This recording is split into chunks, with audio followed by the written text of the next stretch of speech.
9th और 10th class के बच्चों के लिए सबसे इंपॉर्टेंट टॉपिक्स में से एक है स्टोमेटा। तो 10th क्लास तो बहुत अच्छे से इस टॉपिक को कवर करे कि स्टोमेटा होता क्या है बेटा।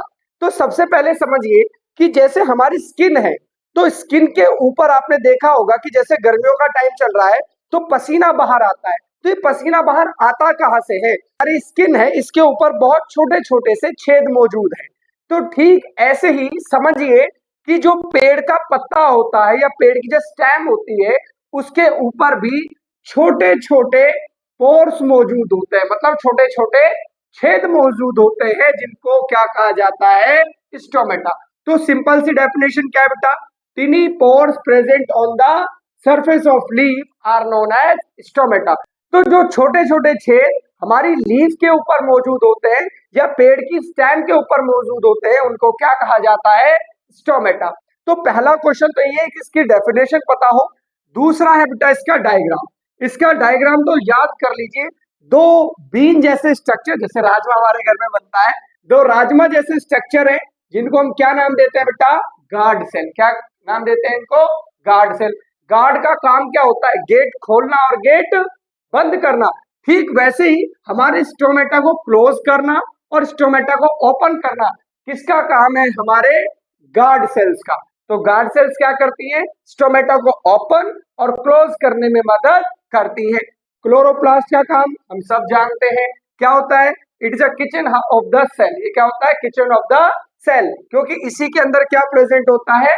क्लोरोफिल, जो सनलाइट को ट्रैप करता है और फोटोसिंथेसिस में मदद करता है। अगला है हमारा स्टोमेटल पोर। ये स्टोमेटल पोर क्या बेटा? ये जो जगह है, दो गार्ड सेल जब ओपन होते हैं, उनके बीच का जो स्पेस है, इसको क्या बोलते हैं हम? Stomatal pore. अगला इंपॉर्टेंट क्वेश्चन जो इससे आता है, what are the functions of stomata, कि काम क्या है बेटा? तो देखिए, आपकी नाक का क्या काम है? हमारी नाक का काम क्या है? एक्सचेंज ऑफ गैसेस, क्योंकि भगवान ने पेड़ के ऊपर नाक तो लगा ही रही है, तो इसीलिए वहां पे नाक का काम कौन करता है? हमारा स्टोमेटा। तो पहला इसका मेन काम क्या है बेटा? Exchange of gases. जैसे हम कार्बन डाइऑक्साइड छोड़ते हैं और ऑक्सीजन लेते हैं, तो उसमें कौन मदद कर रहा है? हमारी नोज।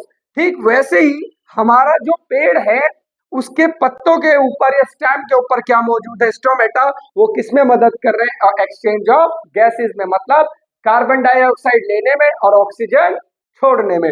अगला काम क्या है बेटा? Help in transpiration. क्या काम है? हेल्प इन ट्रांसपीरेशन, कि जैसे जब हम सांस छोड़ते हैं तो भाप बाहर आती है ना, ठीक वैसे ही पेड़ों के अंदर से भी वाटर वेपर निकलती है। क्या निकलती है बेटा? Water vapour. तो ये जो वाटर वेपर है, जब पेड़ से भाप बन के पानी उड़ता है, तो इस प्रोसेस को क्या कहा जाता है? ट्रांसपीरेशन। तो ये ट्रांसपीरेशन में कौन मदद करता है? आपका स्टोमेटा। तो दो काम है बेटा, दो सिंपल सी लाइनें याद कर लीजिए, आपके बोर्ड्स के लिए इंपॉर्टेंट है। Exchange of gases and help in transpiration. I hope आपको ये समझ में आया होगा। अगली वीडियो के अंदर हम एक और इंपॉर्टेंट टॉपिक को डिस्कस करेंगे।